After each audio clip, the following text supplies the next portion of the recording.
कई बार हम लोग ज़िंदगी में कोई गलत फ़ैसला ले लेते हैं। वो फ़ैसला आपकी ज़िंदगी, आपकी शादी, आपका करियर, आपकी पढ़ाई, किसी से भी जुड़ा हुआ हो सकता है।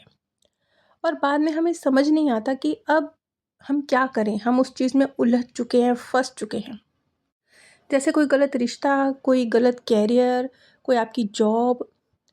आपको लगता है कि रास्ता तो है ही नहीं, मैं अगर इसको छोड़ दूँगा, तो मेरे पास तो क्या है? मैं दूसरी जॉब कहाँ से ढूँढूँगा, या मैं मुझे ये पार्टनर अच्छा नहीं मिला, दूसरा पार्टनर कहाँ से ढूँढूँगा? इस तरह की बहुत सारी चीज़ें होती हैं, गलत फ़ैसला लेने के बाद भी आप उसी को कंटिन्यू करते हैं क्योंकि आप समझ नहीं पाते हैं। आज इसी चीज़ को हम श्वेता जी के केस के थ्रू समझेंगे कि जो कुछ भी आपसे अनजाने में या जाने, जैसे भी कह लीजिए, हो जाता है, इसके पीछे क्या मकसद होता है और अब करना क्या होता है? क्योंकि सिर्फ मकसद जान लेना भी काफ़ी नहीं है, उस मकसद तक पहुँचना ठीक है, वो किस वजह से हुआ, उसका सॉल्यूशन भी तो ज़रूरी है ना। इस चीज़ को हम श्वेता जी के केस के थ्रू समझेंगे। श्वेता जी, जो कि एक 30 वर्षीय महिला हैं। श्वेता जी एक बहुत खूबसूरत और प्यारी लड़की हैं। वो बताती हैं कि वो बचपन से पढ़ाई में काफ़ी अच्छी थी। सिर्फ पढ़ाई में अच्छी नहीं थी, बल्कि वो दिखने में भी अच्छी थी, उनको मॉडलिंग का भी शौक था। तो इन सब के चलते वो लड़कियों में बहुत पॉपुलर थी। उनकी पर्सनैलिटी भी बहुत अट्रैक्टिव थी। जब वो कॉलेज पहुंची तो उनके मन में बहुत सारे अरमान थे अपने जीवन को लेके। वो बहुत कुछ करना चाह रही थी, ख़ास तौर पे मॉडलिंग की फ़ील्ड में वो बहुत कुछ करना चाह रही थी। लेकिन उन्होंने कैरियर अपना कैरियर मॉडलिंग ना चुन के वो फ़ोकस अपनी पढ़ाई पे कर रही थी। इसी बीच उनका रिश्ता, ऑनलाइन ही उनकी मुलाकात एक लड़के से हुई, जो उन्हीं की तरह मॉडलिंग में इंटरेस्ट रखता था और एज़ ए कैरियर इसमें आगे बढ़ रहा था। धीरे बातचीत प्यार में कन्वर्ट हुई और श्वेता जी और उस लड़के के बीच में गहरी दोस्ती हो गई। श्वेता जी बताती हैं कि हम कई साल, हमारा शादी से पहले कई साल हमारा रिश्ता रहा। हम लगभग 9 साल से एक दूसरे को जानते थे।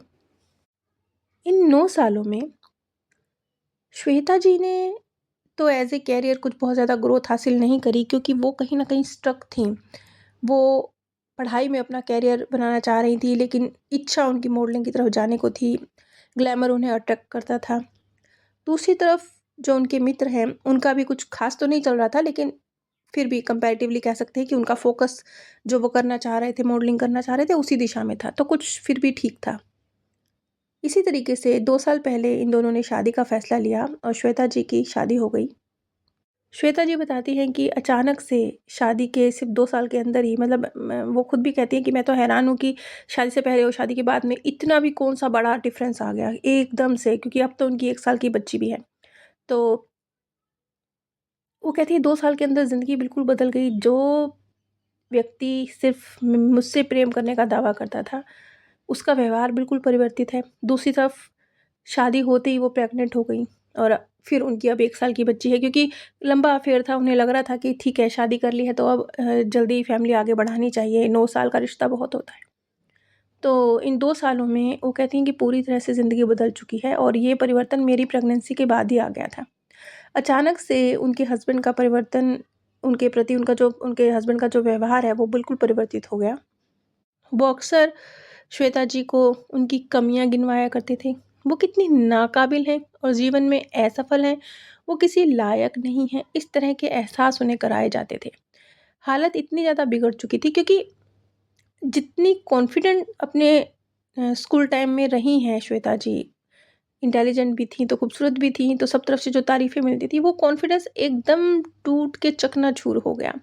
उस वक़्त जब उन्होंने पाया कि नहीं, उनके हस्बैंड ठीक ही तो कहते हैं, वो तो कहीं पर भी स्टैंड नहीं करती। ना पढ़ाई के ज़रिए उन्होंने कुछ जीवन में अचीव किया है, कोई जॉब नहीं है, कुछ करियर अगर मॉडलिंग चाहती थी, तो उसके ज़रिए भी आज वो शून्य पे ही खड़ी हैं। और अब तो बल्कि आप समझ सकते हैं कि पहले प्रेगनेंसी, उसके बाद छोटा बच्चा सँभालना, तो ये मेंटल स्थिति कैसे होती है किसी भी महिला की। शारीरिक बदलाव और मानसिक बदलाव और भावनात्मक बदलाव, और ऊपर से यदि आपको इमोशनल टॉर्चर किया जाए, सब कुछ मिल मिला के एक महिला की स्थिति क्या हो सकती है, ये सिर्फ़ वो महिलाएँ समझ सकती हैं जिन्होंने अपनी प्रेगनेंसी और शादी के बाद और बच्चे के बाद के जो उस पीरियड को झेला है। कुल मिला के ऐसे वक़्त में जब उनको हस्बैंड की सपोर्ट की ज़रूरत थी, वो पहले ही एक स्ट्रगल से गुज़र रही थी कि क्या मैं नाकाबिल हूँ? कि मैंने कुछ भी जीवन में हासिल नहीं करा? और वो जब ऊपर से सोने पे सुहागे की तरह था कि उनके हस्बैंड की तरफ से भी यही बतलाया जाता था कि हाँ, तुम तो नाकाबिल ही हो। देखो अपना शरीर, हाँ, शरीर उनका स्वाभाविक रूप से संतान के बाद बदल जाता है। देखो अपनी ग्रोथ, तुमने जीवन में कुछ नहीं हासिल किया है। देखो अपना करियर, देखो तुम्हारी पढ़ाई यूज़लेस है। यहाँ पर हमें ये समझना होगा कि उनके हस्बैंड ने इस चीज़ को भी नहीं देखा कि एक महिला जो गृहस्थी संभाल रही है, बच्चा पैदा किया है, वो अभी अपने करियर और अपने शरीर पर फ़ोकस देने लायक अवस्था में है ही नहीं। लेकिन फिर भी उन्हें इमोशनली और मेंटली तोड़ जो उनकी मतलब बिना कुछ कहे एक टॉर्चर जो होता है वो उनके साथ हुआ। क्योंकि ये टॉर्चर कुछ इस तरह का था जिसे आप बयान नहीं कर सकते हैं, क्योंकि शरीर पर तो दिखाई नहीं देता ना। ये मन और दिमाग का टॉर्चर है और वो किसी को आप दिखा नहीं सकते। तो इसलिए उनका टॉर्चर भी किसी को नज़र नहीं आता। और हकीकत यही है, हम सब की हकीकत यही है कि शरीर का टॉर्चर झेलना आसान है, क्योंकि उसका इलाज है, क्योंकि वो दिखता है, क्योंकि वो सामने वाले को समझ आता है, आँखों से देखा जा सकता है। लेकिन मन और दिमाग पर अगर कोई आपके हथौड़े मार रहा हो, उस वक़्त कहीं से सपोर्ट नहीं मिलेगी आपको। आपको खुद अपने लिए स्टैंड लेना होगा। उसके लिए कहीं आपको आस-पास डॉक्टर नहीं मिलेंगे, कहीं आपको सहारा देने वाले अच्छे दोस्त नहीं मिलेंगे। और मिलेंगे भी तो ऐसे मिलेंगे जो बातें तो कर सकते हैं, लेकिन आपको अगर किसी मदद की ज़रूरत है, वो उस तरीके से मदद नहीं कर सकते। हाँ, भावनात्मक मदद कर सकते हैं कुछ हद तक, वो भी कुछ हद तक। वो भी तब करेंगे ना, जब वो खुद भावनात्मक रूप से मजबूत होंगे। एक खुद टूटा हुआ इंसान दूसरे को क्या ही सँभालेगा। अब हम श्वेता जी के पीएलआर पर आते हैं, क्योंकि उनका जो सबसे महत्वपूर्ण सवाल था, वो यही था कि ये सब क्या हुआ? एक अच्छी, खूबसूरत, इंटेलिजेंट, टैलेंटेड लड़की के साथ ये क्या हुआ? और हुआ तो हुआ, ये आज एक रिश्ता जिसके साथ वो चली थी, जिस पे उम्मीद थी कि चलो यहाँ तो प्यार है, ये भी इस तरीके से धराशायी हुआ। तो ज़िंदगी में एकदम शून्य पे आके जैसे वो खड़ी हैं, 30-31 साल की उनकी उम्र है, लेकिन इस उम्र पे उन्हें ऐसा लगता है बस एक बच्चा है साथ में और उसकी ज़िम्मेवारी के साथ मैं शून्य पर खड़ी हूँ। यहाँ मैं पूरी डिटेल में पीएलआर के नहीं जाऊँगी, वो फिर बहुत लंबा हो जाएगा। मैं कम शब्दों में सीधा पॉइंट पर आती हूँ। जो मार्गदर्शक का मैसेज था एग्जैक्टली उनके लिए, वो मैं आपके साथ शेयर करने जा रही हूँ। ये इतना क्लियर नहीं था जितना क्लियर मैं आपके साथ शेयर कर रही हूँ। तुमने इसे स्वीकार किया, इसे ऐसे ही होना था।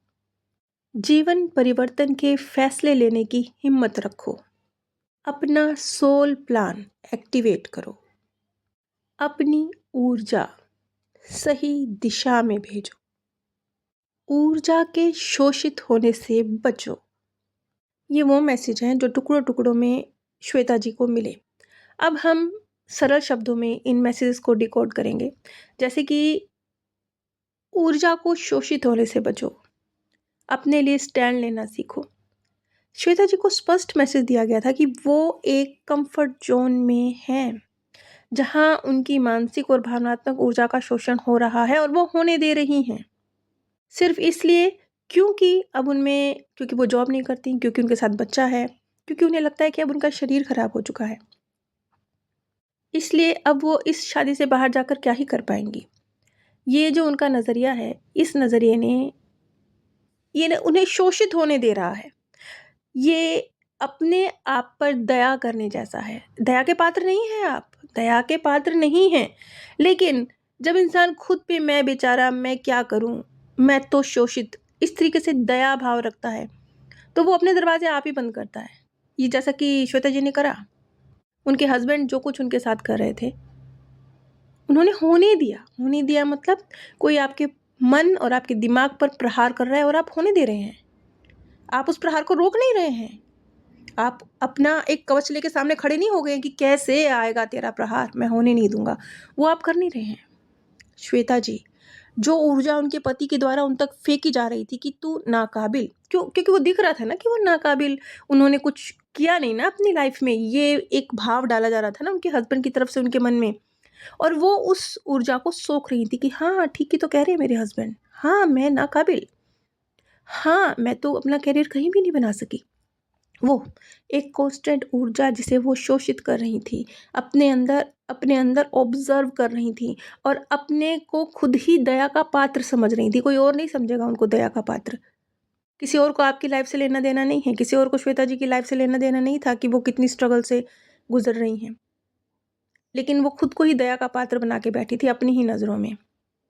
उनके दिमाग ने अपना एक कम्फ़र्ट ज़ोन बना लिया था कि ये जो भी मेरा तिरस्कार होता है, मैं इसके साथ ही कम्फ़र्टेबल हूँ, क्योंकि इससे बाहर निकलने के लिए मुझे बहुत सारा एफ़र्ट करना पड़ेगा। इतना सारा एफ़र्ट करना पड़ेगा कि मैं बच्चा कैसे सँभालूँगी, मैं खुद को कैसे सँभालूँगी, मैं समाज का कैसे सामना करूँगी।